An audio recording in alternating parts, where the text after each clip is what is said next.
Bonjour à tous, est-ce que vous nous entendez?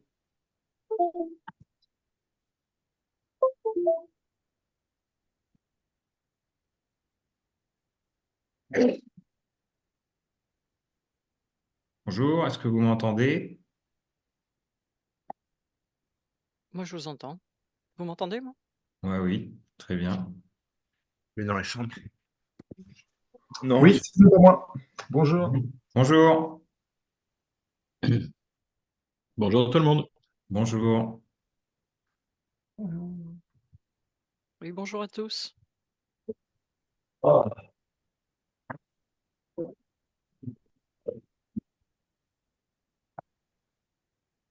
Alors, comme d'habitude, je connecte un petit peu tout le monde. Donc, je vous remercie d'être là un dimanche, hein. Une visio donc d'Evelyne Leterme qui se poursuit donc sur les sujets d'arboriculture. Donc, je vais vous demander à tous pendant la visio de couper vos micros, comme d'habitude, pour qu'on n'ait pas de bruit de fond. Et ensuite, vous aurez un petit temps d'échange à la fin où vous pourrez poser quelques questions. Donc, comme je me suis engagé avec certains, donc ça dure de 15 heures à 16h30 maximum. Voilà.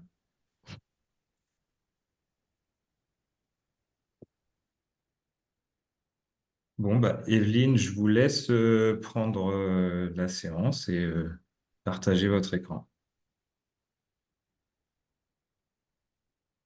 Voilà, pour moi, c'est fait. Oui, très bien. Moi, je visualise, pas de souci.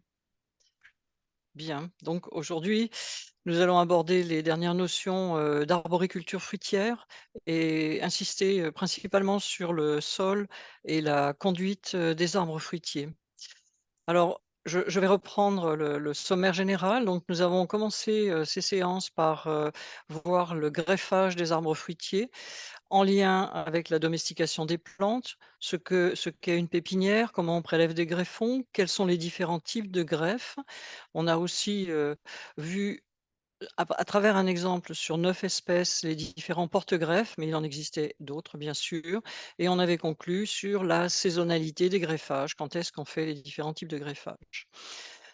Ensuite, nous avons basculé sur le thème de l'arboriculture traditionnelle à l'arboriculture agroécologique, en essayant de comprendre la place du greffage en arboriculture fruitière et l'évolution de cette arboriculture avec les fruitiers dans les associations de production traditionnelles, l'arboriculture contemporaine et une vision de l'évolution actuelle vers des systèmes agroforestiers. Donc aujourd'hui, nous allons voir assez rapidement la notion de diversité variétale. Qu'est-ce que l'on recherche en arboriculture? Évidemment, en particulier, une moindre sensibilité aux parasites, mais pas seulement. On ira visiter un tout petit peu les notions de sol qui sont fondamentales pour l'arboriculture, sachant que l'on plante des arbres pour une très longue période. Heu, on verra la conduite des arbres fruitiers, mais seulement à travers l'exemple du pommier. Et ensuite, l'approche, de l'arbre fruitier lui-même quand on est sur le verger, avec des exemples très simples, de protection phytosanitaire. Alors, les arbres fruitiers greffés dans les systèmes agroforestiers traditionnels, c'était des associations avec la vigne, les hautains, la joie, dans les champs, dans les prés, dans les haies, que nous avions vues à travers différentes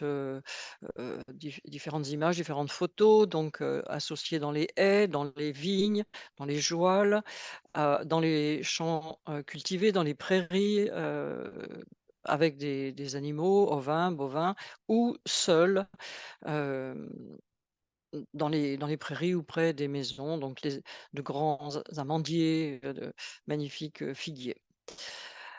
Mais tout ça fait que, ces arbres fruitiers, ont été, ont évolué en tant que variété à travers le temps et continuent à évoluer Et pour cela, on crée de nouvelles variétés qui sont, mieux adaptées à nos besoins, à notre commerce, mais aussi, aux besoins d'une meilleure adaptation, quand on peut, à l'évolution, du climat, de l'environnement et surtout des parasites.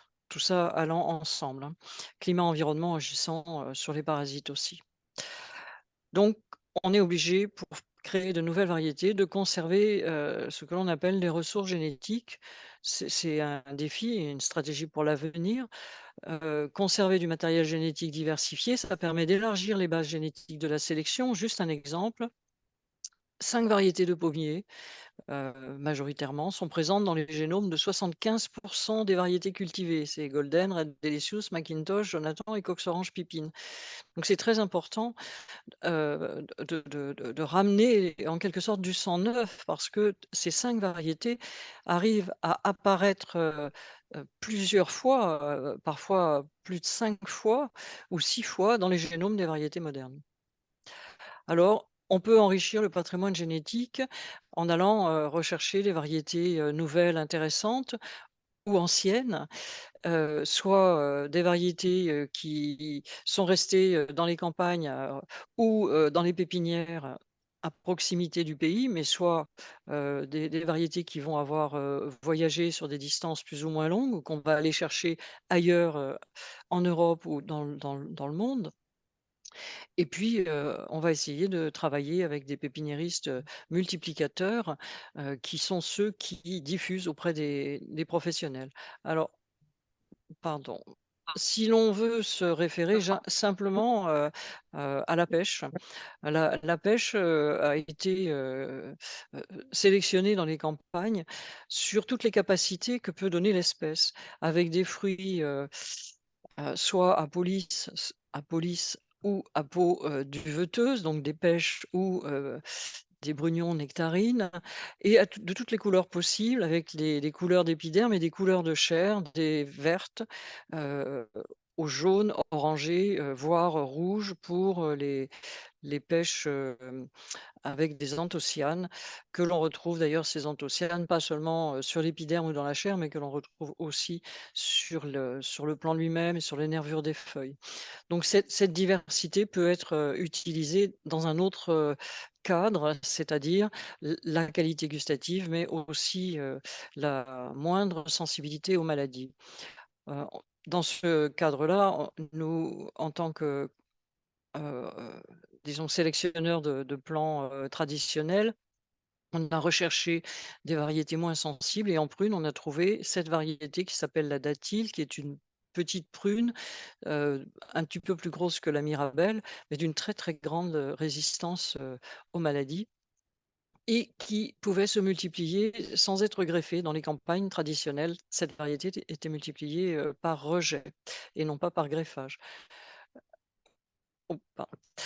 Heu, Juste pour donner une idée de la diversité, des fruits, traditionnels qui pourraient être utilisés pour créer les variétés d'avenir, cette variété, Happy Double Rose, par exemple, a une caractéristique d'être, spur, c'est-à-dire, se développer avec, des entre-nœuds, des distances entre les bourgeons relativement courtes et un feuillage, généralement très sain et des fruits peu sensibles aux carpocaps. En tous les cas, moins sensibles aux carpocaps.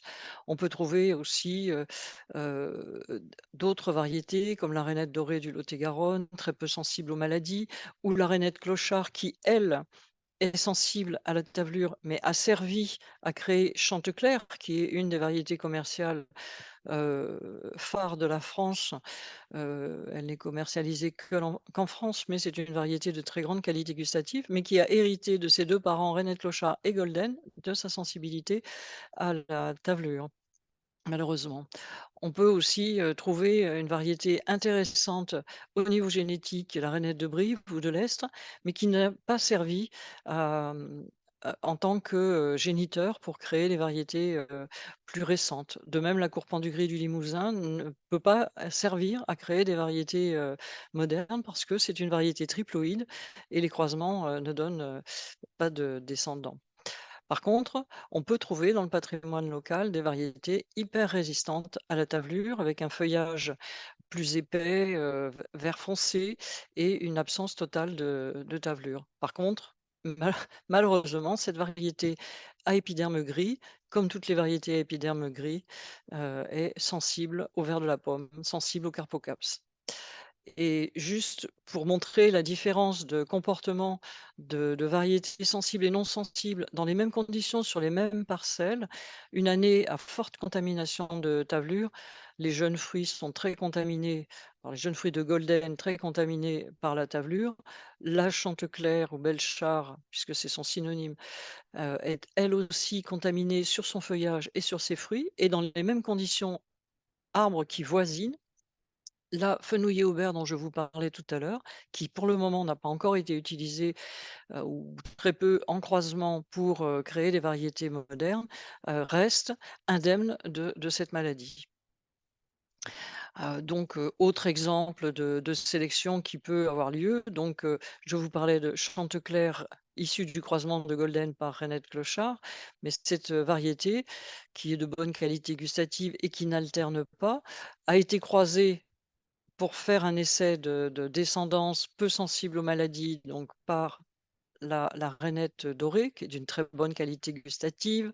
On en connaît les parents, elle est rustique, mais elle est très petite et malheureusement, elle ne produit qu'une année sur 2, elle alterne et donc on essaie de faire un d'obtenir des descendants qui n'alterneront pas, garderont la qualité gustative, bah, des 2 parents, hein, de Chantecler et de rainette dorée, mais n'hériteront pas, c'est ce que l'on cherche à obtenir, n'hériteront pas de la sensibilité à la tavelure de Belchar Chantecler. Donc voilà comment on crée les variétés modernes et donc celui qui a été, l'initiateur, de l'axe vertical et de la sélection de fruits, sur des arbres hyper productifs, c'est Jean-Marie, Lespinasse, qui a compris comment, obtenir par croisement des variétés qui, à la fois, produisent très vite et beaucoup, mais il est allé plus loin, à chercher des variétés qui pourraient ne pas avoir à être éclaircies, c'est-à-dire qui ne seraient pas dans cette situation d'arbres qui produisent trop de fruits, mais qui sont capables de s'auto-éclaircir. Donc là, on voit un autre exemple, de pommiers, qui sont bien conduits, avec, ce système d'axe vertical et de fruits qui ont été éclaircis. L'objectif à l'heure actuelle, ça serait aussi d'obtenir des variétés qui n'aient pas besoin d'être, éclaircies, artificiellement, soit par des moyens, j'ai envie oui, chimiques ou, mécaniques.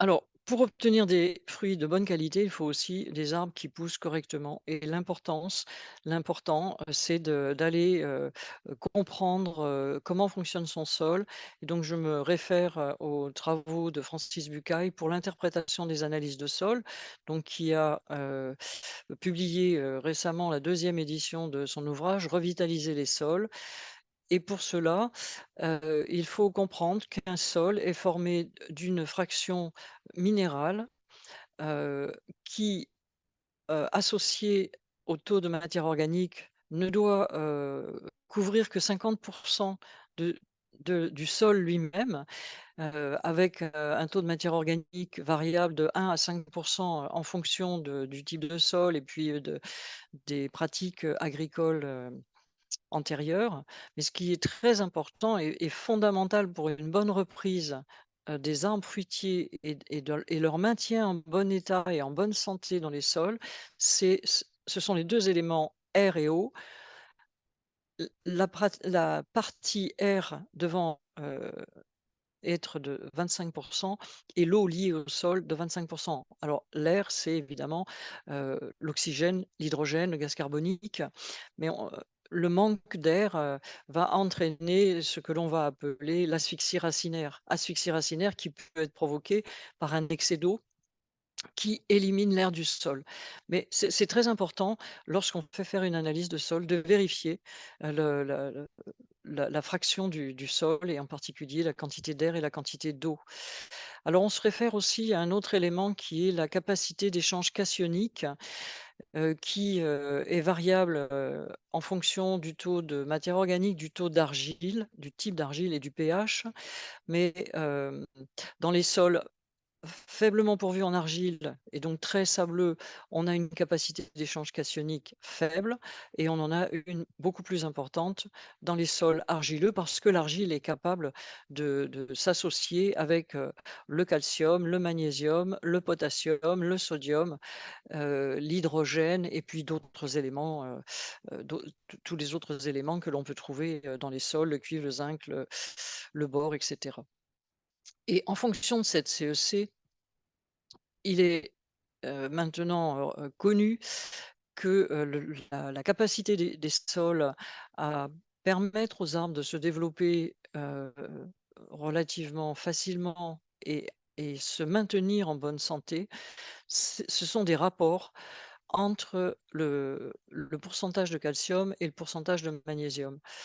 Donc un bon sol, le sol idéal, heu, contiendrait 68 de calcium pour 12 de magnésium. Alors ça va de 10 à 15 et de 65 à 70. Mais disons que c'est une proportion qu'il faut essayer d'obtenir dans son sol. C'est-à-dire que lorsqu'on a une analyse de sol qui ne correspond pas à ces pourcentages-là, eh bien, il va falloir travailler, améliorer le sol avant la plantation. Et le taux de potassium sera de 4 environ, donc ça voisine autour. L'hydrogène 10, le sodium, beaucoup moins et les autres éléments, mais ceux que je citais tout à l'heure, donc cuivre, zinc, bore, et cetera. Excusez-moi, est-ce que je peux me permettre une question? Heu, oui, je vous en prie. Brièvement, en rapport à ce que vous disiez. Francis Bucaille a travaillé sur les sols, mais est-ce que du coup c'est directement en lien avec l'arboriculture ou est-ce que... Ah non, pas en lien avec l'arboriculture, avec tous les types de sols, avec, toutes les cultures, possibles. Ok, C'est la capacité du sol à permettre une bonne, une bonne tenue des éléments, fertilisants. ok, Donc moi, je l'aborde sur la voie, arboriculture parce que ça n'a pas encore vraiment été abordé. d'accord, merci. Donc les caractéristiques physiques, heu qu'apportent les cations, en particulier magnésium et calcium, tiennent à la taille de leur noyau et la couche de l'eau qui entoure. Et le magnésium va avoir une capacité de concentrer l'eau autour de ces éléments, contrairement au calcium. De fait, un sol qui serait déséquilibré et trop riche en magnésium risque d'être de rester très humide pendant toute la saison et rester collant. Alors qu'un sol trop riche en calcium, donc déséquilibré en calcium en étant trop riche, sera un sol qui sera beaucoup trop sec. Alors, comment regarder une analyse de sol? Donc, c'est très important de demander, lorsqu'on fait faire une analyse de sol, de demander la capacité d'échange cationique et de bien regarder l'état du pourcentage de calcium et du pourcentage de magnésium. Donc là, sur la partie gauche, on a le pourcentage de calcium sur la CEC, bien sûr, avec une quantité très importante, on va dire beaucoup trop importante de calcium sur la CEC à une quantité faible, donc beaucoup trop faible, la moyenne étant de 65 à 70. Pour ce qui concerne le magnésium, donc on a cette partie-là où le magnésium est en quantité trop faible, de l'autre côté est en quantité trop importante et donc la moyenne étant dans cette zone-là. Les 2 qui se rejoignent sont en équilibre sur la CEC et donc ce sont des sols que l'on n'aura pas besoin de remettre en état avant les plantations. Donc lorsque l'on a une capacité d'échange un taux de calcium, un pourcentage de calcium sur la capacité d'échange cationique trop faible et un taux de magnésium très faible, inférieur à 9 de magnésium et 30 de calcium, on va apporter de la dolomie. Ça, c'est typique des sols de Podzol, par exemple, des sols sableux. Donc, on rapporte de la dolomie, donc qui vont en même temps augmenter le pH. Lorsqu'on a un taux de magnésium normal, mais un taux de calcium faible, on peut rapporter de la dolomie à condition d'avoir un pH pas trop élevé, ou du carbonate de calcium. De l'autre côté, lorsque l'on a suffisamment de magnésium et qu'on doit rapporter du calcium, eh bien, on travaille avec du gypse. Lorsque on est dans la zone normale de calcium, mais qu'on manque de magnésium, on va apporter plutôt de la kieserite, c'est-à-dire des sulfates de potassium, ou du gypse lorsque on a suffisamment, lorsqu'on a trop de magnésium, pardon. On a un taux de calcium normal, mais trop de magnésium, on va rapporter du gypse. Et lorsqu'on a un taux de calcium beaucoup trop élevé, eh bien, on va travailler avec de la kieserite, c'est-à-dire des sulfates de potassium ou des soufres natifs. Et ça, quel que soit le taux de magnésium. Donc, c'est quand même important de comprendre et de connaître ces relations entre les éléments pour remettre le sol en état dès le départ. C'est-à-dire de savoir si le sol va être capable heu, de permettre aux arbres ou aux plantes de pousser correctement. Alors après, on peut améliorer les sols en apportant des roches volcaniques telles que de la zéolite.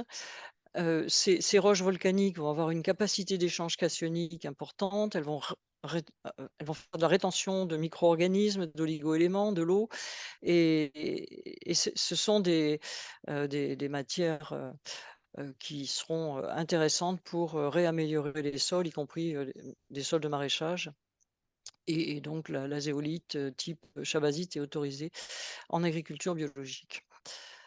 On peut aussi apporter du biochar, c'est un amendement de sol naturel que l'on retrouve en Amazonie, hein, à l'issue de cultures sur brûlis. On le travail à l'heure actuelle en utilisant des charbons de bois pyrolysés dans des fours à haute température, et on obtient des structures microporeuses qui vont créer un écosystème favorable à la croissance des plantes, parce qu'il va y avoir une capacité d'absorption d'éléments nutritifs importante. Ça va retenir l'humidité, favoriser les micro-organismes, conserver les nutriments, et on voit une amélioration des sols extrêmement importante. Alors on peut aussi apporter à la plantation des arbres fruitiers des prébiotiques ou des stimulants racinaires. Donc soit de la litière forestière fermentée, qu'on peut fabriquer à la ferme, mais que l'on peut aussi acheter. Alors j'ai cité une société qui est en Bretagne, qui s'appelle Élémentaire. On peut aussi apporter un produit de chez Gaillago qui est le Nutrigeo, qui est un prébiotique, donc qui va augmenter la capacité des champignons à se développer dans les sols.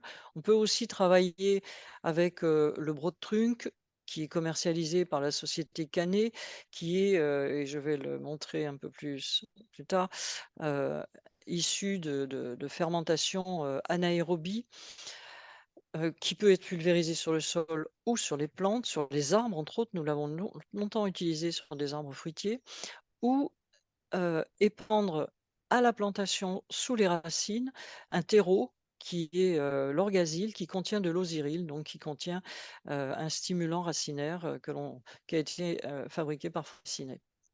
Donc la lithofère, c'est une fermentation anaérobie. On se rend compte que ces fermentations euh, en anaérobiose sont très favorables à la bonne santé des plantes et des sols. Alors on ne sait pas encore tout à fait pour quelles raisons, mais probablement par action sur les équilibres les équilibres d'oxydoréduction. Donc ce sont des éléments qui sont travaillés à l'heure actuelle de plus en plus, mais c'est encore pas facile d'en réaliser les analyses, mais l'apport de l'IFOFER stimule la microbiologie des sols et a une action de protection des plantes. Donc on l'apporte surtout sur le sol et cette fermentation va se faire par rapport de, de, de sucre rapide, de ferment lactique, de mélasse, de petits laits sur des feuilles de forêt. C'est-à-dire, en fait, on va travailler sur une microbiologie locale. On n'importe pas la microbiologie pour fabriquer les produits qui seront utilisés pour améliorer les sols ou pulvériser sur les plantes. Donc ce sont des fermentations qui peuvent durer assez longtemps, donc au moins une semaine, à l'abri de l'air et de la lumière, et qui sont, ces techniques sont décrites par le, dans la revue Terre et Humanisme. C'est le manuel de la litière forestière fermentée. Il risque d'y avoir maintenant d'autres publications à venir et surtout des interventions de personnes qui le pratiquent et l'enseignent. Donc on peut faire un biofertilisant à base de l'IFOFER par plusieurs fermentations en additionnant des plantes fraîches et donc faire fermenter assez longtemps et conserver même plus d'un an avant de les réutiliser sur les plantes ou sur le sol. Quant au Nutrigeo, qui est un prébiotique, c'est un biostimulant de revitalisation des sols.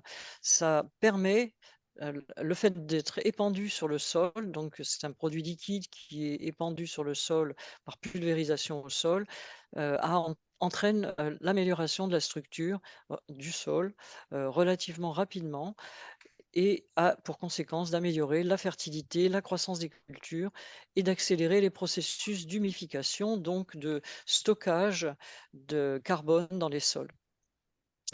Et le Brotrunk, qui est un produit commercialisé en France par la société Canet, c'est un produit qui est issu aussi d'une très longue fermentation, jusqu'à 6 mois, de céréales transformées en pain cuit avec un levain naturel issu de 3 céréales, blé, seigle et avoine. Et ces fermentations lactiques très lentes sont arrêtées quand le pH est inférieur à 3. Et ces pulvérisations sur les arbres fruitiers que nous avons utilisées pendant plus de 10 ans diminuent voire suppriment totalement les attaques de pucerons, donc changent la capacité des plantes à, à réceptionner ses propres parasites et diminue aussi les atteintes de tavelure. Et c'est une pulvérisation que l'on fait une fois au sol à l'hiver pour stimuler la microbiologie du sol et aussi pendant la saison sur le feuillage et donc qui stimule aussi probablement la microbiologie de la phylosphère, donc la microbiologie du feuillage. Et donc nous l'avions fait, nous, sans aucun traitement heu, extérieur, donc ni fongicide, heu, ni insecticide. Et c'est ainsi qu'on a vraiment constaté une baisse de tavelure, mais une baisse aussi de des attaques de pucerons. Enfin, il n'y en avait quasiment plus. Alors, à la plantation des arbres fruitiers, on peut aussi, heu, dans des sols un peu difficiles, et pour apporter des éléments qui vont aider au développement racinaire, c'est extrêmement important, hein, c'est fondamental d'aller vers un développement des systèmes racinaires le plus rapidement possible après la plantation. Bien, on peut stimuler cette croissance racinaire par un terreau qui donc a été inventé et commercialisé par Fraissinet, qui mélange dans un terreau que l'on met sous les racines, un produit qui est l'osiryl, donc qui a été conçu pour optimiser la reprise des plants sans risque de brûlure, c'est quand même très intéressant. Et ce terreau lui-même a une capacité de rétention en eau très élevée, donc ça cumule le développement racinaire et l'alimentation directe en eau et en éléments minéraux du système racinaire. Donc ça, c'est vraiment fait pour les arbres fruitiers ou pour d'autres arbres, mais les arbres fruitiers, c'est fondamental de pouvoir leur permettre d'avoir un développement rapide immédiatement après la plantation. Donc là, on travaille aussi lorsqu'on a un verger à la qualité sanitaire. Donc je vous montre juste une photo d'un verger qui est de ce fameux verger dont je vous parlais, qui est resté plus de 10 ans sans aucun traitement insecticide et fongicide et uniquement protégé avec un produit issu de fermentation microbiologique, donc le Canet de chez le Brotruc de chez Canet. Et, et donc, avec un arbre, le premier exemple que je vous montre, donc un arbre qui est trop chargé en fruits, donc qui aurait mérité d'être éclairci. Donc, quels sont les traitements que l'on peut faire sur les arbres fruitiers pour en utiliser le moins possible, mais maintenir des feuillages de bonne qualité sanitaire?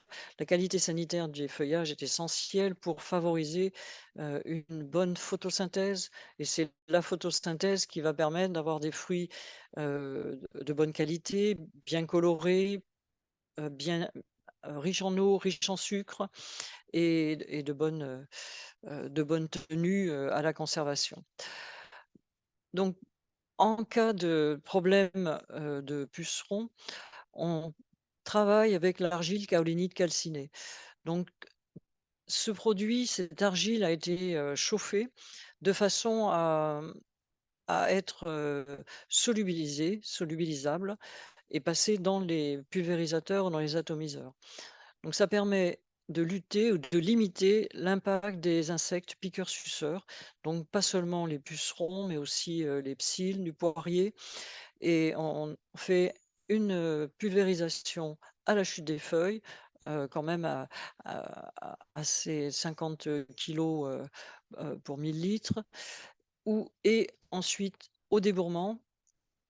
euh, ce sont des pulvérisations que l'on peut maintenir pendant la saison en cas de besoin et qui ne limitent pas la photosynthèse. Donc le feuillage devient un peu blanchâtre, mais ça ne limite pas la photosynthèse. Par contre, évidemment, ce sont des traitements qu'il ne faudra pas faire à proximité de la récolte parce que les fruits seraient tachés de blanc. Et donc il y a sur l'AMM, il y a le nombre de traitements possibles à l'argile kaolinite calcinée en fonction des espèces. Ça n'est pas la même chose pour les pommes que pour les pêches, que pour les noix.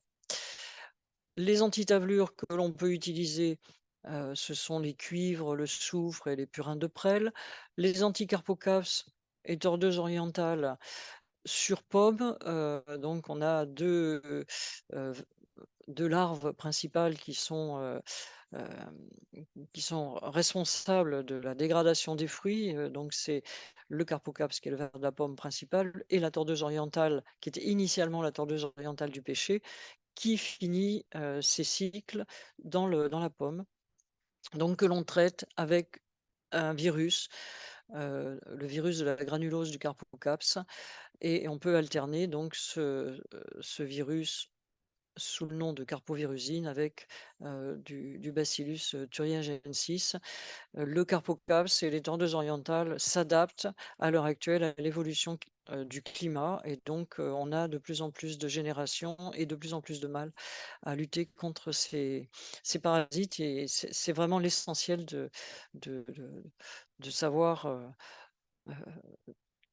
savoir repérer à quel moment précisément il faut traiter. Pour la cloque du pêcher, donc là, c'est vraiment le problème majeur du pêcher, et en particulier des variétés très sensibles, c'est d'éviter d'avoir ce champignon, Taphrina deformans. Les produits à base de cuivre ou à base de zinc sont efficaces sur ce champignon, et on fait le traitement très tôt en saison, hein, dès la mi-janvier, et en général avec une bouillie bordelaise que l'on peut renouveler 3 semaines après lorsque l'on est face à des variétés très sensibles. Et donc en préventif, eh bien, ce sont les produits que je signalais tout à l'heure, les Brotruc, l'Ifofert, des micro-organismes efficaces, le Nutrigeo de Gaillago, etc.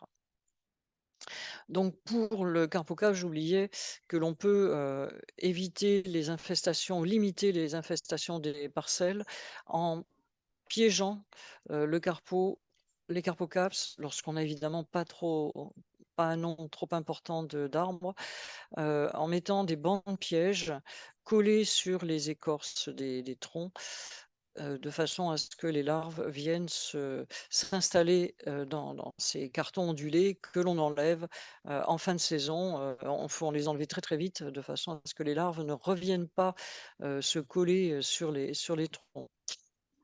Hem, on peut aussi, donc protéger les troncs avec de l'argile, kaolinite calcinée. Donc je donne juste, le nom d'un produit commercial, hein, Socal Cerbo, ou toujours le produit, le Flussich. Alors pour les carpocaps, évidemment, lorsqu'on a, des vergers suffisamment grands, on a 2 autres méthodes, c'est les confusions sexuelles. Donc on met des twists qui diffusent les phéromones sexuels mâles dans le verger, et puis ensuite on a les filets, halte carpo, mais il faut emballer ou la totalité du verger ou, la totalité des lignes d'arbres, de façon à ce que les carpos ne puissent pas pénétrer, mais il faut le faire après, les fécondations, bien entendu. Donc je ne vais pas insister, trop longtemps sur ce qu'est, l'argile kaolinite, hein. Ça se présente comme une poudre blanche qui se dissout facilement, dans l'eau, et qu'on peut, mélanger, avec d'autres produits. Donc je ne vais pas non plus insister trop longtemps sur le brotring, puisque je l'ai déjà fait. Donc c'est un ferment de céréales, biologiques, heu, qui a vraiment une capacité de protection naturelle des plantes qui est assez, exceptionnelle. Et donc ce que l'on avait, observé aussi dans cette parcelle, heu, protégée uniquement avec ce produit-là, c'est qu'en fait ça ne fonctionne pas sur le mildiou, ça retarde, l'apparition du mildiou, mais ça ne fonctionne pas sur le mildiou. Donc on a aussi, ce que l'on observe, c'est que les feuillages deviennent très verts, avec le broadtrunk, donc il y a une action positive sur la photosynthèse, avec de nombreux insectes auxiliaires dans les parcelles. Donc je vais, aborder la conduite, des arbres fruitiers, puisque une fois qu'on a greffé les arbres, bien l'important, c'est de les mettre, en verger. Et la révolution, des 50 dernières années, ça a été, l'invention, de l'axe vertical par Jean-Marie Lespinasse, qui est utilisé dans le monde entier, qui a été donc inventé sur le pommier. Je vous montre juste, une expérimentation, verger maraîcher, heu, au groupement, enfin au GRAB d'Avignon, donc c'est le groupement de recherche en agriculture biologique d'Avignon, où l'on voit ce que peut représenter, des filets, halte carpo sur les alignements de pommiers, pour, éviter d'avoir à traiter, et donc, à se protéger complètement, dans la mesure où le filet est vraiment bien, bien, bien fermé contre les larves de carpocaps et de tordeuses orientales.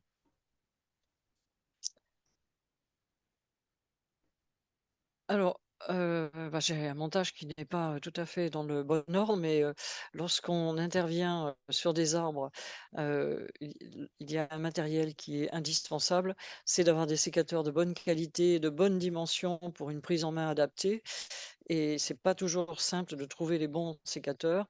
Donc il faut des sécateurs simples, des sécateurs à 2 mains, des scies pliantes, sachant que, les sécateurs doivent être aiguisés et nettoyés tous les jours, plus des pierres à aiguiser, heu, spéciales, et qui, permettent d'avoir, des coupes, parfaites, et surtout ne pas, avoir, de difficultés pour couper, de façon à ne pas peiner, sur ce travail qui va être un travail de l'arboriculteur.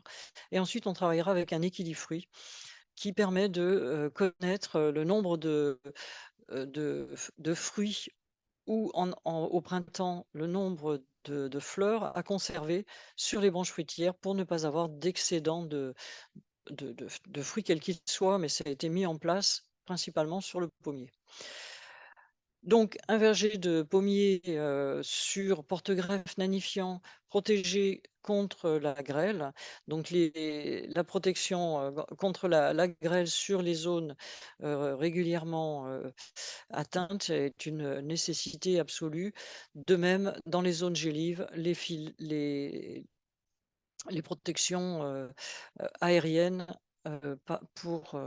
contre le gel par pulvérisation de grosses quantités d'eau tant que le froid persiste. Donc là, il faut se mettre en lien avec des stations des stations d'avertissement qui permettent de savoir quand est-ce qu'il faut démarrer la pulvérisation et donc on est obligé de la continuer jusqu'à ce que la température repasse au-dessus de 0 degré.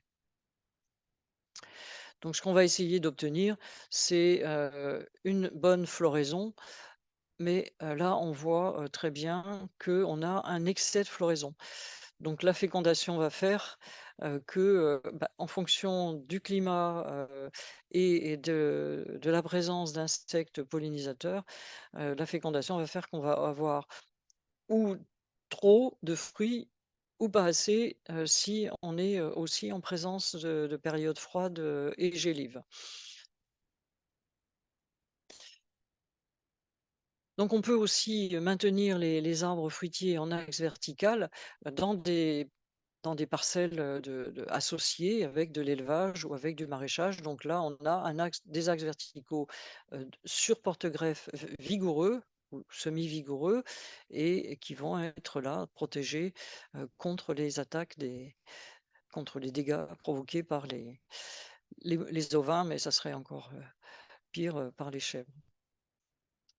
Donc un arbre vigoureux en axe vertical, c'est un arbre qui n'a pas été rabattu, l'axe n'a pas été rabattu et c'est le fruit qui va arrêter la croissance verticale de ces arbres. De même, on a la même chose sur ce vieux pommier qui, lui, a été formé par rabattage des axes donc un premier abattage pour former un gobelet et ensuite la croissance verticale s'est arrêtée par la mise à fruit.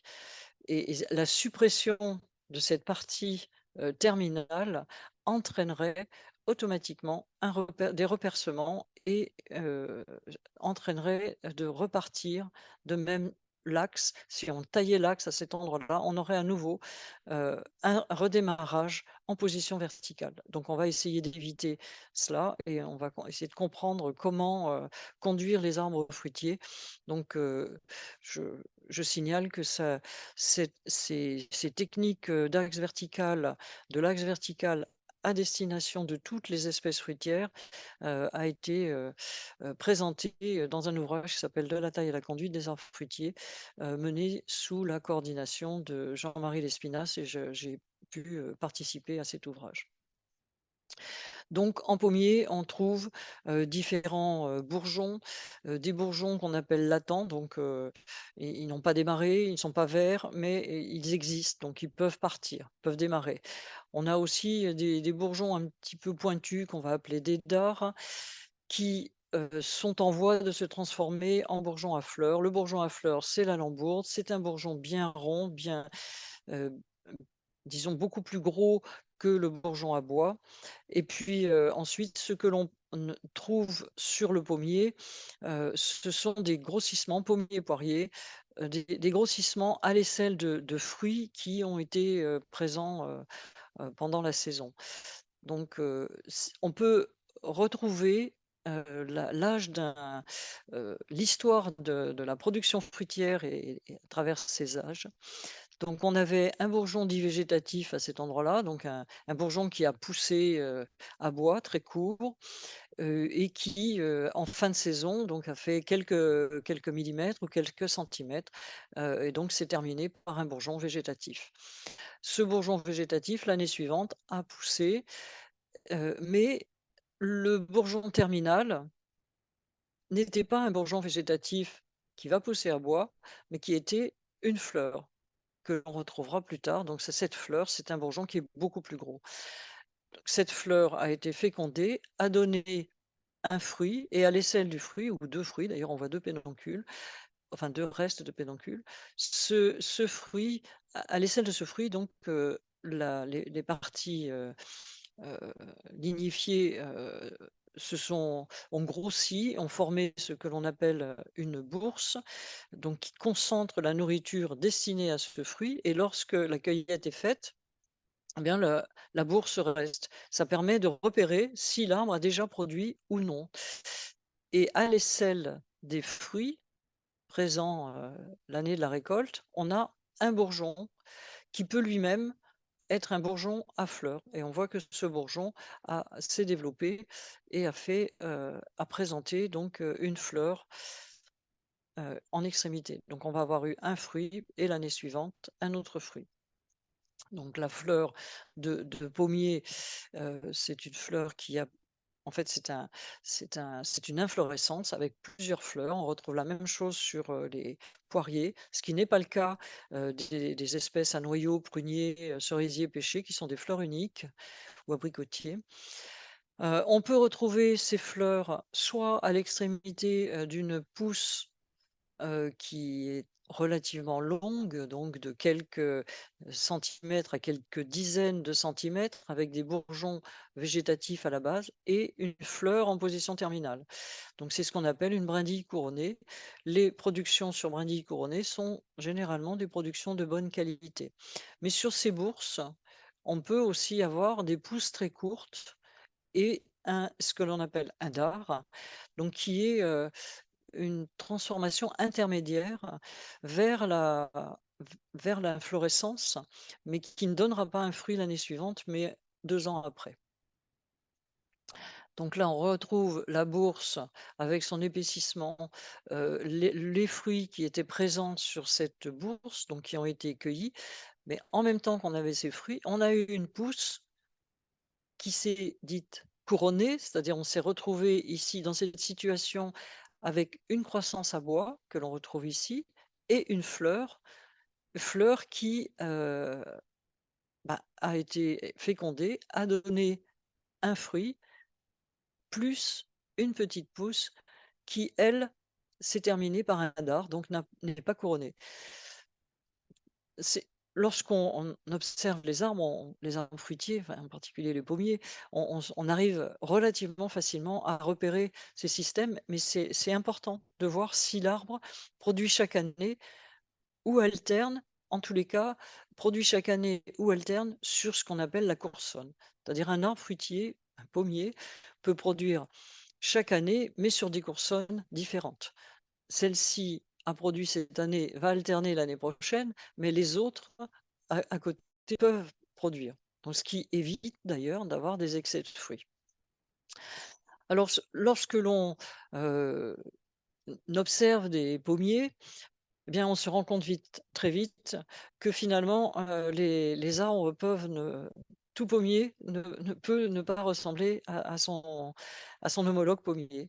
Et donc, on a caractérisé, Jean-Marie Lespinasse a caractérisé les pommiers sous 4 types. Alors, depuis, il y a tous les types intermédiaires, mais 4 grands types.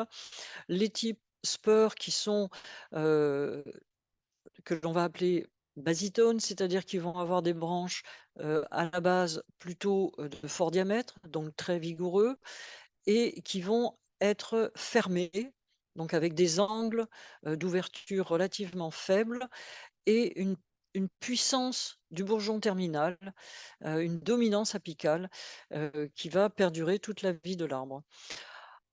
On peut trouver, des types que l'on va, apparenter à la reine des rainettes, qui vont avoir à nouveau, des branches basses, vigoureuses, des angles relativement fermés, mais malgré tout, d des ramifications, plus faibles, plus nombreuses que, sur le type, voisin. Ensuite, on peut, retrouver le modèle, international, qui est la golden, qui est un arbre qui a une capacité à produire, relativement rapidement, sur des branches qui ne seront, pas trop vigoureuses à la base et qui peuvent être, de vigueur, on va dire correcte et non concurrente à l'axe sur toute la hauteur, mais qui garderont quand même un bourgeon terminal qui restera végétatif. Et le dernier type, qui a fait l'objet de la sélection par Jean-Marie Lespinasse, ce sont des types qui s'apparentent aux variétés Rome Beauty, Granny Smith, Belle Fleur Jaune, qui vont être initialement acrotones, c'est-à-dire pousser très fort verticalement les premières années, avec des ramifications qui vont être assez longues, qui peuvent être fermées, mais avec des branches souples, et qui auront une caractéristique qui est unique, c'est de produire très facilement des fruits en position terminale. Et cette production en position terminale, donc on retrouve ces fruits sur des pousses qui sont relativement faibles, avec un grand nombre de fruits en position terminale, va entraîner l'arcure de la branche et le blocage de la zone végétative, c'est-à-dire que ça devient une machine à fruits avec des pores qui vont être de type pores en parapluie.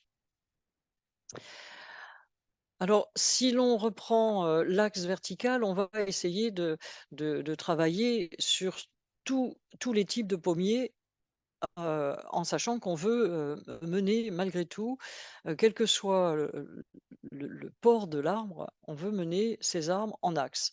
Donc, lorsqu'on a des arbres acrotones, donc qui vont à la fin terminer par des productions en position terminale, eh bien, on va développer un dégarnissement. Donc, on va supprimer les pousses basses assez hautes, justement, parce que à la première année de mise à fruit, on va avoir des branches qui vont retomber vers le bas et les fruits pourraient assez rapidement se retrouver par terre. Les intermédiaires, eh bien, eux, on peut laisser des branches un peu plus basses. Elles vont pas s'écrouler et venir vers le sol euh, facilement. Par contre, les spurs, donc qui vont être eux basitones, mais avec une puissance de croissance végétative vers le haut qui restera importante, ce seront des arbres qui auront des angles d'ouverture qui resteront relativement fermés parce que euh, les, les tissus seront très lignifiés et ce sera très difficile d'ouvrir les branches, même sous le poids des fruits, d'autant plus qu'on aura des fruits beaucoup plus rapidement sur ces arbres-là que sur ceux-là. Donc on pourra garder des branches plus basses, puisqu'on ne risque pas immédiatement d'avoir des fruits trop au sol. Alors, lorsque l'on plante un arbre, un pommier, on a d'abord un porte-greffe avec le point de greffe. On enterre uniquement le système racinaire. On ne met pas le point de greffe au sol, d'autant plus que cet arbre est greffé sur un porte-greffe nanifiant. Et on va donc avoir en présence, pas dans toutes les circonstances, pas sur tous les sions, mais on pourrait avoir d'abord, des bourgeons à bois, très simples, donc que des bourgeons à bois sur la pousse ou des bourgeons à bois et ce que l'on appelle des anticipés, c'est-à-dire que ces bourgeons à bois se sont développés, donc ont formé des pousses plus ou moins longues, plus ou moins courtes, parfois même couronnées, c'est-à-dire que à la plantation, on a déjà les fruits sur l'arbre. C'est pas pour ça qu'ils vont rester après la plantation, mais c'est tout à fait possible. Et puis on a des lambourdes très courtes, heu, donc qui pourraient aussi donner potentiellement des fruits sur l'axe. Évidemment, à la plantation, on va supprimer toutes ces pousses de façon à euh, permettre de libérer la base pour que les branches qui sont au-dessus soient prioritaires pour porter les fruits. Donc, à la plantation, on va conserver uniquement des pousses qui ne sont pas de diamètre supérieur à l'axe lui-même. L'axe doit être prioritaire, il n'est pas rabattu. Les branches qui vont être conservées ont des angles ouverts relativement importants et lorsque les angles ne sont pas suffisamment ouverts, on peut artificiellement les tirer. Donc si on tire ces branches et qu'on les ouvre, l'année suivante, on les retrouve ouvertes naturellement. On peut détacher les ficelles et les branches restent dans leur position. Donc on essaie d'alterner les branches que l'on va conserver en spirale autour de l'axe, c'est-à-dire qu'on ne va pas conserver de branches qui poussent face à face. On va essayer de les éloigner d'à peu près 10 centimètres de distance. Évidemment, on fait avec ce que l'arbre a pu nous donner et l'arbre ne pousse et ne donne un nombre de ramifications importantes que si le sol répond bien et que le système racinaire s'est parfaitement développé. D'où et on revient en arrière, l'importance de bien travailler les sols pour apporter de l'air dans les sols, une capacité à filtrer l'eau, mais à la maintenir, donc avec un taux de matière organique suffisant, et puis un équilibre entre le calcium, le magnésium, le calcium et le potassium, euh, correct dès le départ, hein. C'est quand même très important pour obtenir euh, un maximum de ramifications et un choix au moment de la formation de l'arbre. Et donc l'année suivante, eh bien cette pousse va se développer en position terminale, bien sûr, mais aussi en position latérale, et on continuera à ne conserver que les branches dont les diamètres sont inférieurs à l'axe. Donc les règles de base, c'est un porte-greffe peu ou moyennement vigoureux, des sions qui ne seront pas rabattus, on maintient le bourgeon terminal, on donne la priorité de vigueur à l'axe, pas de ramification latérale de diamètre supérieur, elles ne doivent pas être concurrentes, elles ne doivent pas entraîner de réduction du diamètre de l'axe, c'est-à-dire que ces ramifications latérales doivent être toujours de vigueur inférieure, elles ne doivent pas être implantées face à face, de façon à ne pas entraîner de réduction de diamètre de l'axe lui-même. Il ne faut pas que l'axe soit plus gros en dessous des ramifications latérales que au-dessus. Donc il doit y avoir une continuité de l'oblicité, si on peut dire. Donc elles sont, ces ramifications latérales, implantées en spirale autour de l'axe, séparées d'au moins 10 centimètres, avec des angles d'insertion ouverts, si possible 30 degrés, et sinon on ouvre artificiellement ces pousses dans la mesure où on doit les conserver parce qu'elles font partie du système de la spirale que l'on veut mettre en place, et on veut obtenir un maximum de branches pour avoir une mise à fruit sur toute la hauteur de l'axe et le plus vite possible. Donc je reviens sur cette même photo que nous avons vue tout à l'heure. Donc on a un axe qui, dont le diamètre diminue progressivement, mais sans à-coup, avec des ramifications latérales qui sont séparées les unes des autres, avec des branches qui sont ouvertes et qui vont s'ouvrir d'autant plus qu'elles sont souples et qu'elles produisent en position terminale. C'est ce que l'on cherche à obtenir sur un axe vertical, de façon à avoir une rapidité de mise à fruit. Ça, c'est important dès l'âge de 2 ans, 3 ans, 4 ans. On ne peut pas attendre plus longtemps pour avoir une production. Alors, les axes verticaux sur porte-greffe très nanifiant doivent être palissés, et donc là on aperçoit le fil de palissage qui sert à tenir l'axe en position terminale, parce que c'est le fruit qui va arrêter la croissance verticale, mais évidemment le poids des fruits va entraîner un affaissement de l'axe et risque de tirer sur l'arbre lui-même s'il n'est pas fixé sur un fil de palissage ou sur un piquet individuel. Donc ça, c'est la représentation de Jean-Marie Lespinasse sur les types 4 qui vont avoir un gros développement fruitier sur les positions terminales, alors que l'arbre champêtre ou l'arbre de type spur, lui, va être dominé par ses bourgeons terminaux et ses branches vigoureuses à la base. C'est ce que l'on ne recherche plus euh, en, enfin, sur des arbres fruitiers qui vont produire très vite. Donc si on reprend la branche fruitière, eh bien, on cherche à obtenir le plus vite possible des fruits en position terminale, d'où le fait qu'on ne taille plus on ne taille plus les branches les branches qui vont devenir des branches fruitières pour 2 raisons. D'une part, parce qu'on veut mettre un fruit en position terminale et que lorsque l'on taille, si l'on taille des branches, on augmente le diamètre, à la base et de fait, il ne pourra plus y avoir d'ouverture aussi facile pour permettre cette mise à fruit. Donc là, on repère, les fruits initiaux, donc une bourse sur laquelle s'est développé, plusieurs ramifications qui elles-mêmes étaient dites couronnées, donc produisaient des fruits et qui, continuent à produire des fruits en position terminale, jusqu'à ce que la branche soit trop affaissée, on la renouvelle, donc entre-temps, on aura d'autres ramifications qui permettront de s'en séparer.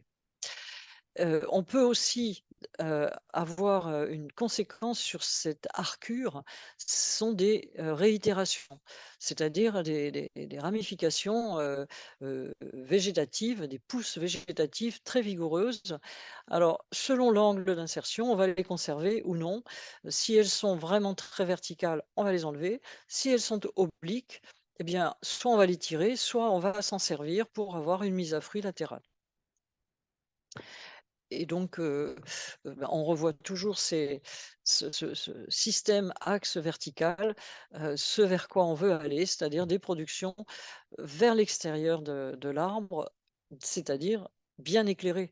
Ce qui est important, c'est d'avoir un maximum de photosynthèse, à la fois un maximum de fruits sans trop. Oui, on voit qu'on a un un espacement maintenu entre les fruits et c'est l'équilibre entre ce que l'on va appeler la mise à fruit et la vigueur, c'est-à-dire le nombre de fruits et le nombre de feuilles d'un côté et le diamètre des pousses qui vont porter cet ensemble feuilles-fruits. Alors là, on en revient donc à ces différents types d'arbres, hein. On ne sait pas toujours quel type d'arbre on va obtenir, quel type de pommier on va obtenir lorsqu'on fait une plantation. Lorsqu'on est dans un système reine des rainettes, eh bien, on va avoir des branches qui vont être fermées avec des capacités à faire des pousses très verticales que l'on va devoir supprimer à la naissance ou quand on se rend compte qu'elles se sont développées, à l'intérieur de l'arbre. Donc là, on ne garde rien, heu, à la proximité de l'arbre et on se rendra compte qu'on aura les premières productions plus tôt, d'ailleurs sur les bases des branches, ce qui fait que l'inclinaison sera plus difficile, contrairement, à ce que l'on a vu précédemment avec, une croissance végétative qui est totalement bloquée, par les fleurs terminales. Donc là, la représentation, de la bourse sur des spurs, bourse qui n'arrive pas, qui va arriver au bout de plusieurs années, heu, sur les types, reine des rainettes, un peu plus rapidement sur les types golden, avec cette production de branches, de brindilles couronnées et puis au contraire extrêmement rapidement, dès la deuxième année ou troisième année, sur les types, que l'on va appeler type 4, Granny Smith, avec une régularité de production de plus en plus importante. C'est-à-dire que lorsqu'on arrive à ces systèmes-là, on a plus de chances d'avoir des fruits tous les ans et pas d'alternance. Ces arbres-là ont une tendance à ne produire qu'une année sur 2 si on ne veille pas à faire tomber une partie des fruits, c'est-à-dire même une partie des fleurs qui se manifestent sur cette zone-là. Alors, lorsque, on a des réitérations ou qu'on a appelées des gourmands, on peut les utiliser en les inclinant. Alors soit on les enlève, dans la partie haute, on peut n'en garder qu'un. L'axe s'est arqué, incliné, d'où la présence de réitération. On peut arquer artificiellement l'autre ou attendre qu'elle le fasse naturellement si on est sur du type 4, mais on ne va pas en garder 2, on n'en garde qu'un. Et de même, sur les branches latérales, on peut garder, des pousses verticales le plus éloignées possible du tronc de l'arbre, de l'axe lui-même.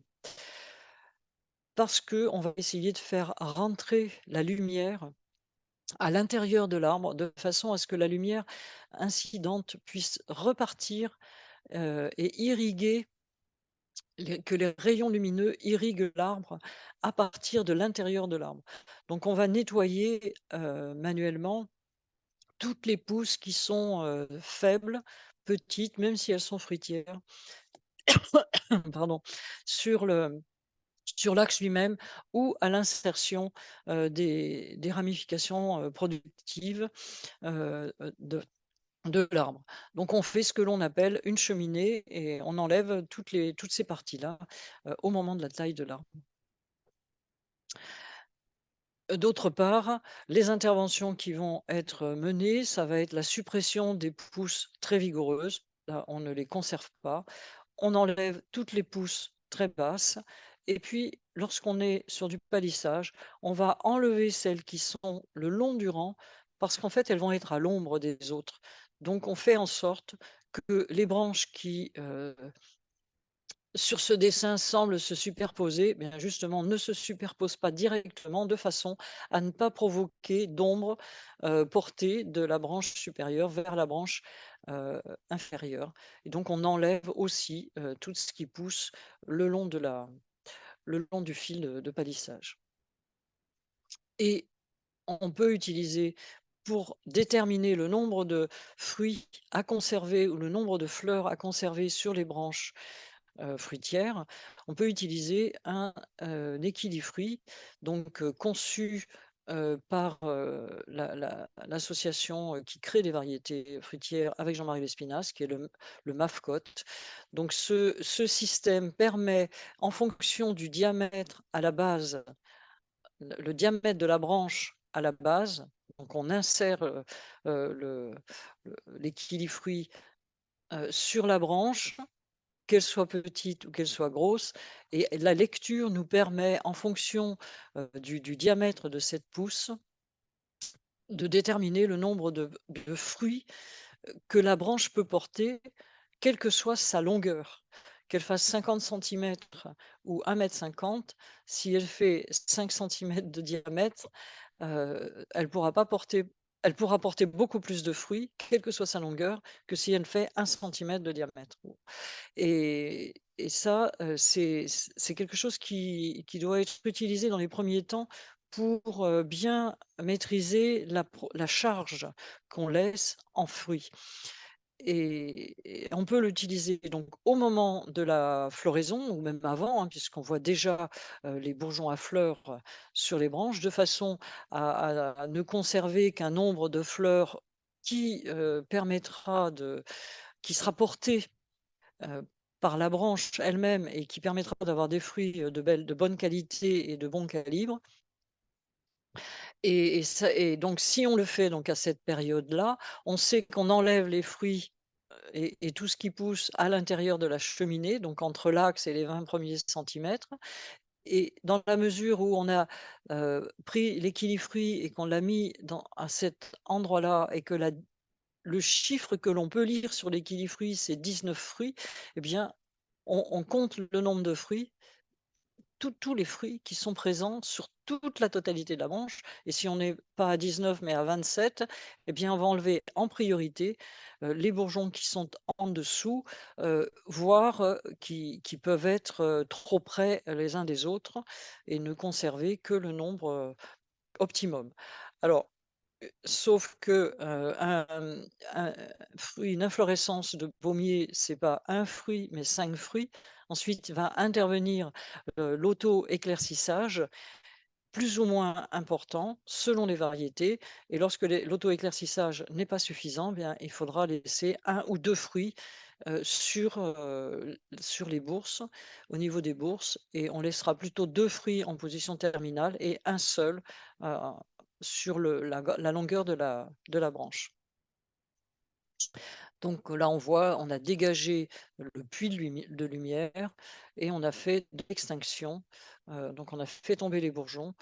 On peut aussi faire de l'élagage. Quand tout est équilibré, qu'on sait qu'on a un nombre de branches suffisantes, eh bien, on va enlever les branches qui sont surnuméraires ou qui ont déjà suffisamment produit et qui sont trop penchées.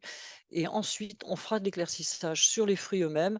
Donc, en position terminale, lorsqu'il y a 3 fruits, on en laisse 2. Lorsque on est en position intérieure, eh bien, on va laisser qu'un seul fruit, voire on va les supprimer complètement si le diamètre de la pousse ne permet pas d'avoir le nombre de fruits qui est présent et qui a tenu après fécondation. Donc, la conduite des arbres fruitiers, lorsque l'on est sur le verger, c'est plus facile de le présenter lorsqu'on est sur le terrain que dans cette présentation-là. Mais la, la- la taille des arbres que l'on va réaliser, en fait, c'est le double résultat de nos besoins spécifiques en production de fruits, en qualité, et le comportement naturel de l'arbre. Donc on a vu qu'entre 2 pommiers, il peut y avoir des comportements extraordinairement différents et la production des fruits sera le résultat de ce comportement. Donc d'abord, on intègre l'arbre, on essaie de comprendre son histoire, quelles ont été les interventions qui ont déjà été réalisées. On essaie de comprendre l'influence du sol. Si on a beaucoup de branches et qu'on peut choisir parmi les croissances, c'est facile. Lorsque on voit que l'arbre a du mal à faire un nombre de branches suffisantes et donc ça empêche de choisir, lorsque les feuilles sont petites ou lorsqu'il y a un manque d'eau ou trop d'eau, là c'est lié à l'influence du sol et donc à la qualité du système racinaire. C'est en observant l'arbre que l'on peut comprendre l'état du système racinaire, de l'environnement, la qualité de la photosynthèse. Tout ça, ça s'observe lorsqu'on est face aux arbres. Mais bien sûr, c'est plus facile lorsqu'on a la possibilité d'avoir des comparaisons. Euh, donc, c'est important de comprendre le comportement d'un arbre avant de sortir un sécateur. Donc on n'est pas obligé de travailler avec de l'axe vertical. On peut très bien adapter sa conduite avec des arbres en haute tige, en demi-tige ou basse tige, c'est-à-dire taillé, rabattu pour les hautes tiges à 1,80 m à peu près, en demi-tige à vers 1,20 m, en basse tige à 80 centimètres. Et on peut conduire en axe vertical sans avoir rabattu, c'est ce qui est vraiment le plus facile à faire. Mais on peut rabattre une fois et ensuite laisser conduire en axe. C'est-à-dire au lieu d'avoir un axe, on a plusieurs axes. Juste pour vous donner une idée, parce que la dimension de l'arbre ne sera évidemment plus le même. Un axe vertical, enfin, 2 pommiers en axe vertical greffés sur porte-greffe nanifiant vont être plantés entre 1,50 m, 1,75 m. Si on les conduit en multi-axe, on va passer à 3,50 m, 4 m entre plants. Parce qu'au lieu d'avoir un axe, on va en avoir 3 ou 4 ou 5 qui vont être légèrement inclinés. On peut ensuite faire des gobelets, des palmettes, etc. Donc on va regarder le volume des branches en hiver, le volume que prennent chaque branche. Et en pleine saison, on va regarder le volume du feuillage et on va essayer de comprendre le rapport entre les grosses branches euh, et entre les branches les plus grosses et les plus petites. L'organisation dans l'espace, les zones de croissance annuelle et puis l'homogénéité de la végétation. Est-ce qu'on a une photosynthèse euh, correcte et présente partout du haut en bas ou plutôt en haut que en bas? Et en général, quand on a une grosse masse foliaire sur la partie haute des arbres, c'est qu'on est intervenu avec le sécateur en partie haute. Et ça, c'est la conséquence, c'est de faire repartir la dominance apicale, donc de faire repartir des pousses sur la partie haute.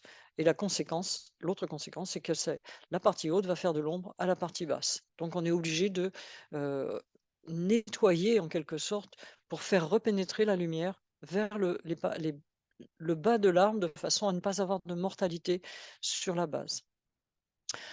Donc, on essaie de comprendre les interventions antérieures que l'on a fait, la position et l'importance du nombre de bourgeons à fruits, la qualité du feuillage, et puis tout ça va nous donner l'interprétation du système racinaire. Quand on regarde un arbre, on arrive à déterminer aussi son âge en remontant depuis les parties terminales, en regardant la présence des bourgeons terminaux année après année, on peut déterminer ou l'âge de l'arbre, ou quand il est âgé, l'âge des branches. On peut aussi déterminer le type de porte-greffe, vigoureux ou pas vigoureux, les interventions antérieures, la présence de fruits. En trop grand nombre, on va faire de l'éclaircissage. En nombre insuffisant, il faut en trouver la raison. Est-ce que c'est lié à un manque d'éléments nutritifs, à un sol qui ne répond pas suffisamment, ou un gel ou un problème sanitaire, c'est-à-dire des insectes qui vont détruire la floraison, ça arrive, ou un manque de pollinisateurs. Donc tout ça peut intervenir sur la présence de fruits sur les arbres. Et ensuite, eh bien, lorsqu'on a un sécateur en main, on essaie de voir qu'est-ce que l'on conserve et qu'est-ce que l'on va ou réorienter par pourquoi pas des attaches ou par des actions de taille. Donc je vais peut-être accélérer ou réduire cette intervention. Donc, quand on intervient sur les structures, on respecte les bourgeons apicaux, c'est-à-dire on respecte les bourgeons terminaux. Et que ce soit sur les axes, les charpentières ou sur les multi-axes, on maintient la structure existante en conservant ces bourgeons apicaux et on travaille sur les branches latérales. Et on ne va conserver que des éléments de vigueur inférieurs insérés sur les éléments de charpente. Tout ce que l'on a appris sur l'axe vertical, on va le remettre sur tous les types d'arbres que l'on va former, que l'on va tailler, que ce soit du pommier ou d'autres espèces. Et ensuite, on intervient sur la fructification par l'éclaircissage pendant la période de végétation ou par l'extinction en période hivernale, l'extinction étant donc la suppression de fleurs en excédent. On libère la cheminée, mais ça on le fait pour tous les types de formation d'arbres.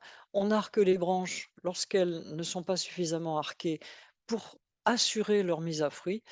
Le moment privilégié, c'est la fin de la période hivernale pour arquer, c'est-à-dire lorsque la sève commence à circuler, mais avant que les bourgeons à fleurs ne se forment. On conserve donc les pousses terminales, on contrôle l'équilibre que l'on a fait dans l'espace en se reculant, on regarde l'arbre et on vérifie qu'on n'a pas de plus de branches d'un côté que de l'autre. Et puis, on évalue les interventions qui seront à reporter ultérieurement lorsqu'on a déjà fait trop d'interventions ou beaucoup d'interventions sur l'arbre. Donc la conséquence des interventions que l'on va faire sur un arbre fruitier, c'est en période végétative, donc lorsque l'on taille des arbres en vert, donc en période d'été, et on va supprimer des feuilles, donc on va réduire la photosynthèse. Donc il faut faire attention à cette réduction de photosynthèse. Elle peut être utile lorsqu'on a des arbres trop vigoureux, mais elle peut aussi limiter les excrétions racinaires, sont donc limiter les productions de l'arbre en direction du sol. Donc on a une action directe sur le système racinaire lorsque l'on diminue la, la zone extérieure de l'arbre, donc la couronne de l'arbre. On peut entraîner des mortalités de racines fines et ça peut entraîner aussi, en conséquence, des réductions de volume. Donc en période hivernale, lorsque l'on taille des branches, on va avoir, avec le même système racinaire, moins de bourgeons, donc une reprise de la croissance à bois. Donc il faut savoir que plus on taille en hiver, plus on va avoir de croissance à bois et ça peut être au détriment de la floraison et de la mise à fruit. Mais en même temps, on va augmenter la photosynthèse. Donc augmenter la photosynthèse, ça veut dire aussi augmenter la taille du système racinaire. Donc ouais, tout est lié, la couronne est toujours liée au système racinaire. Un système racinaire qui ne pousse pas, on aura une couronne qui ne va pas pousser. Des interventions sur la couronne, ça va entraîner des conséquences sur le système racinaire lui-même et sur les excrétions racinaires qui seront la nourriture de la vie du sol. Alors, sachez que tout ça est en train d'être modifié considérablement avec le changement climatique et je vous renvoie à un ouvrage qui est intéressant qui s'appelle Les productions fruitières à l'heure du changement climatique. Ce sont toutes les conséquences que l'on détecte à l'heure actuelle sur les capacités des arbres à continuer à produire des fruits et en fonction soit de la zone climatique, soit en fonction du climat annuel. On a des conséquences que je ne vais pas aborder dans dans cette intervention, mais qui sont vraiment très intéressantes à voir. Et puis, j'en profite aussi pour vous ramener à l'ouvrage qui correspond à l'intervention que je fais aujourd'hui, donc sur la taille des arbres fruitiers, de la taille à la conduite. C'est ce que vous trouverez de plus complet sur toutes les espèces ou toutes les espèces principales cultivées en France. Et puis sur le greffage, sur les techniques liées à l'utilisation de la biodiversité dans les vergers et puis des pomologies. Donc là, je vous présente celle qui concerne la pomologie du Sud-Ouest avec une description d'un grand nombre de variétés, donc 660 variétés faites avec Jean-Marie Lespinasse, donc en étudiant non seulement le fruit, mais la branche fruitière et les capacités de chacune des variétés à produire régulièrement ou pas. Voilà, je m'arrête là-dessus et je vous remercie de votre écoute. Merci. En tout cas, parfait. C'est très complet, passionnant. On va pas. On prend peut-être une ou deux questions. Est-ce que quelqu'un souhaite poser une question? Alors, je veux bien poser une question. C'est une question qui a déjà été posée dans le chat, mais est-ce qu'on parlait ici, alors apparemment oui, mais uniquement des pommiers, ou est-ce que c'est valable pour d'autres essences fruitières? Alors, j'ai pris l'exemple du pommier parce que c'est vraiment ce que la démonstration elle était quand même spécifique sur le pommier, mais l'axe vertical peut être utilisé sur bien d'autres espèces. Et c'est pour ça que je vous renvoie à l'ouvrage de la taille à la conduite, parce qu'effectivement, il y a quand même des spécificités, mais les grandes lignes de priorité des branches qui trans qui transporte en quelque sorte la sève élaborée enfin la sève brute d'abord et la sève élaborée, donc ces branches, qui de soutien, la l'importance de la branche de soutien, donc qui devient l'axe vertical ou les branches latérales, se retrouveront dans toutes les espèces, mais malgré tout, j'ai fait, l'exemple sur le pommier. Ok, merci. Y a-t-il une autre question? Non? Pas plus de questions. C'était complet. Bon, en tout cas, merci Evelyne. Oui, alors moi je n'ai pas regardé le chat parce que évidemment je ne le voyais pas. Mais donc je ne sais pas s'il y a des questions qui sont sur ce chat. Mais voilà. C'est vrai que je ne le dis pas en même temps parce que je prends des notes. Moi, je vois pas de questions. Non. Ah oui, je vois, serait-il possible d'évoquer les larves de Zoser et quelles solutions possibles? Effectivement, il y a une recrudescence de Zoser, c'est un gros papillon, très gros papillon qui pond le long des troncs, mais principalement pommier, mais pas que, hein, on les retrouve aussi sur du poirier, du néflier. L'œuf se transforme en larve, la larve pénètre dans les troncs, va jusqu'au centre des branches, troncs ou branches, peut rester plusieurs années dans le tronc et un peu entraîner lorsque la branche atteinte est de faible diamètre peut entraîner une casse. Et là, il n'y a pas d'autre solution, il n'y a pas de solution chimique, hein. La solution, c'est de le repérer suffisamment tôt en voyant, la sciure qui est émise par la zeusaire, de passer un fil de fer dans le trou. Il n'y a qu'une seule larve, donc on passe le fil de fer en remontant, la larve remonte et on peut la tuer, de cette façon. Autre question, c'est est-ce que l'équilibrio fonctionne sur l'ensemble des arbres fruitiers? Alors, il a quand même été mis en place et inventé pour pour le pommier, mais en s'en servant sur d'autres espèces, on peut avoir une idée, quand même du nombre de fruits que peut porter, une branche. Mais enfin, c'est quand même plutôt spécifique au pommier.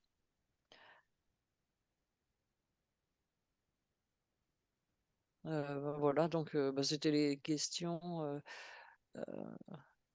ah oui, je vois purin d'ortie, y a-t-il un intérêt comme fertilisant foliaire ou antiparasitaire, pommier? J'avoue franchement, je vais pas répondre à cette, question. Les purins d'ortie, selon la façon dont ils sont, heu, fabriqués, peuvent être, des anti-pucerons effectivement, mais c'est aussi, des apports foliaires, avec, des éléments nutritifs. Maintenant, je je je je suis persuadée que les pulvérisations, fabriquées à partir de produits, fabriqués en anaérobiose, sont vraiment, plus favorables que, les produits issus d'une oxygénation et beaucoup de purins ont une mauvaise odeur, et c'est vraiment lié à l'oxygène. Donc je pense qu'on est, dans le moment de bascule où, on comprendra qu'il faut, travailler plutôt, en anaérobiose et ça s'appellera plus un purin. Ouais. J'aurais une petite question, si c'est toujours possible. Oui, oui. Vas-y, Armand.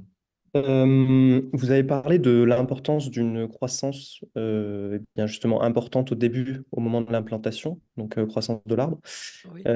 Est-ce que vous auriez un conseil pour un futur pépiniériste qui veut justement enfin, faire croître des arbres en bonne santé, vigoureux, en pleine terre? Est-ce que vous aurez des conseils au-delà de la qualité du sol, vous l'avez évoqué, l'eau, l'air, les éléments nutritifs du sol? Est-ce que Bah, lorsque tout ça est résolu, c'est-à-dire qu'on a un sol léger, vous savez, un sol de pépinière, c'est un sol de jardin, hein, ça doit être un sol qui est extrêmement léger et pour lesquels les systèmes racinaires, ne vont pas peiner du tout, pour se développer et c'est pas parce qu'on plante des arbres que leur système racinaire, sera plus performant qu'une graminée, au contraire. Donc il faut d'abord éviter d'avoir, des compétiteurs, efficaces que seront les graminées. Donc on désherbe ou on enlève, on empêche, les graminées de s'installer. On apporte de l'eau. L'eau est absolument essentielle et puis on travaille aussi, avec, des bonnes qualités de greffage. Donc on travaille avec des bons greffons de diamètre suffisant et des porte-greffes, je suppose que vous allez acheter vos porte-greffes, des porte-greffes qui ont déjà un diamètre suffisant ou sinon, vous les laissez en terre une année et vous les greffez l'année d'après. En fait, c'est important que le système racinaire soit déjà bien présent avec des bons greffons ou faire en sorte que le système racinaire puisse se développer rapidement et apporte de la nourriture, aux plantes. Et puis ensuite, ben, on surveille les pucerons parce que c'est le plus grave, hein, c'est les attaques de pucerons, et la diminution de la photosynthèse sur ces sions, minuscules au départ ou même quand ils font, 15 ou 20 centimètres ou 30 centimètres, c'est vraiment ce qu'il faut surveiller en priorité parce qu'en plus les sions risquent d'être tordus. Donc c'est tout cet ensemble qu'il faut mettre en œuvre, mais bien sûr la base, c'est la qualité du sol. D'accord, donc un sol, si j'ai bien compris, sablo-limoneux et avec une bonne proportion d'argile, si quand même. Alors, Évidemment, c'est pas de la terre à briques, hein, c'est des terres qui vont être, effectivement allégées. Alors on peut, les alléger en apportant, du biochar, de la du chabazite, d'autres, produits. Mais, c'est important qu'il y ait aussi, un bon équilibre avec de la matière organique. Ce sont des sols qui méritent d'être, enrichis, en matière organique, de façon à avoir la possibilité dans ces sols possibilité d'avoir une aération, suffisante et permanente. Et le biochar suffit à cet apport ou est-ce que c'est uniquement un facilitateur? Alors le suffit, je j'ai envie de dire, ça va si vous êtes dans une terre, très tassée, dans une zone hydromorphe, ça ne suffira pas, hein. Ça va être, une aide, qui sera de plus en plus efficace, mais l'année même où vous allez heu, le mettre, en place, si vous avez un mauvais sol, ça va pas résoudre totalement le problème. D'accord. Enfin, je veux pas vous laisser rêver, c'est ça que je veux dire. Bah, merci beaucoup, merci. Je vous en prie. Bon. Baptiste, vous avez une question dans le chat, j'ai vu apparaître. Oui, j'avais une question au sujet des couverts végétaux.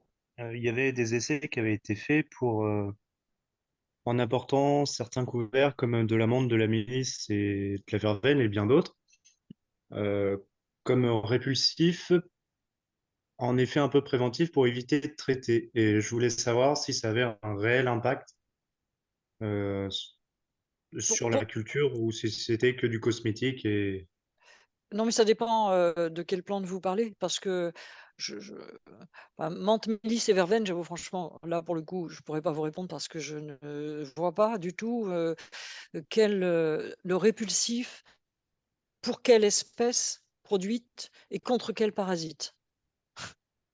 en priorité tout ce qui était pucerons cendrés, punaises et Carpocaps. Je... Alors Mais là, pas sûr, enfin c'était bon, une question. déjà d'abord, je ne vais pas y répondre, je ne peux pas y répondre parce que je ne connais pas d'essais, qui ont été faits sur le sujet et sincèrement, je serais dubitative. Par contre, l'INRA d'Avignon a testé, contre les pucerons, les plantations interrants de romarin. Mais il y a des romarins, qui émettent des composés, organiques volatiles, des COV plus importantes que d'autres. Donc, le vrai test qui a été mené, c'est sur le romarin. Heu, le reste là, j'aurais du mal à y croire, hein, d'ailleurs, mais bon. Très bien, pas de souci. Merci. Bon. On va s'arrêter là. Je suis désolé, mais il est 16h30, on avait dit 16h30. Donc, bah, merci à tous d'avoir été présents cet après-midi. Et, merci à Evelyne, du coup, pour cette intervention. Oui, bien merci de votre écoute et puis, si besoin, je peux être à votre disposition. Vous voyez avec Xavier. Merci. Merci beaucoup. Merci beaucoup. Bonne fin de journée à tous. Merci. Bonne soirée. Oui, au revoir, bon dimanche. Merci, au revoir. Au revoir.